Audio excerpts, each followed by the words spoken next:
Nerval, Voyage en Orient, 1851. Scène de la vie orientale, les femmes du Caire. Le Caire.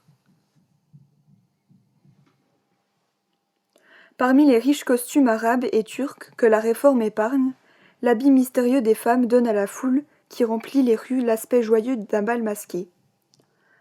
La teinte des nominaux varie seulement du bleu au noir. Les grandes dames voilent leur taille sous le habara, de taffetas léger, tandis que les femmes du peuple se drapent gracieusement dans une simple tunique bleue de laine ou de coton, rmis, comme des statues antiques.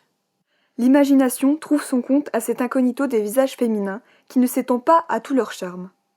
De belles mains ornées de bagues talismaniques et de bracelets d'argent, quelquefois des bras de marbre pâle s'échappant tout entiers de leurs larges manches relevées au-dessus de l'épaule, des pieds nus chargés d'anneaux que la babouche abandonne à chaque pas, et dont les chevilles résonnent d'un bruit argentin, voilà ce qu'il est permis d'admirer, de deviner, de surprendre, sans que la foule s'en inquiète, ou que la femme elle-même semble le remarquer.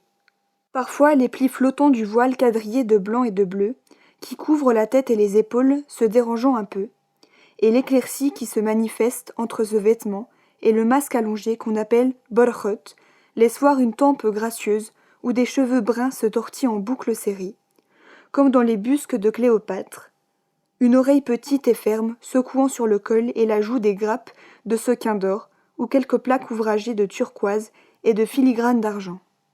Alors on sent le besoin d'interroger les yeux de l'égyptienne voilée, et c'est là le plus dangereux.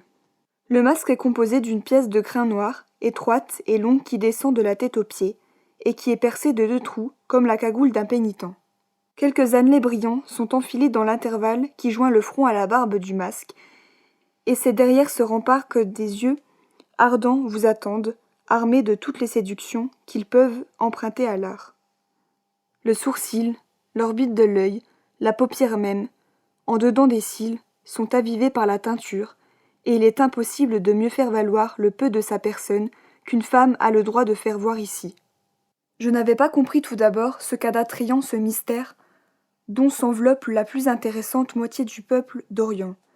Mais quelques jours ont suffi pour m'apprendre qu'une femme qui se sent remarquée trouve généralement le moyen de se laisser voir, si elle est belle.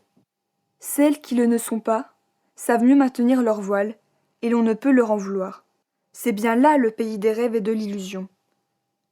La laideur est cachée comme un crime, et l'on peut toujours entrevoir quelque chose de ce qui est forme, grâce, jeunesse et beauté.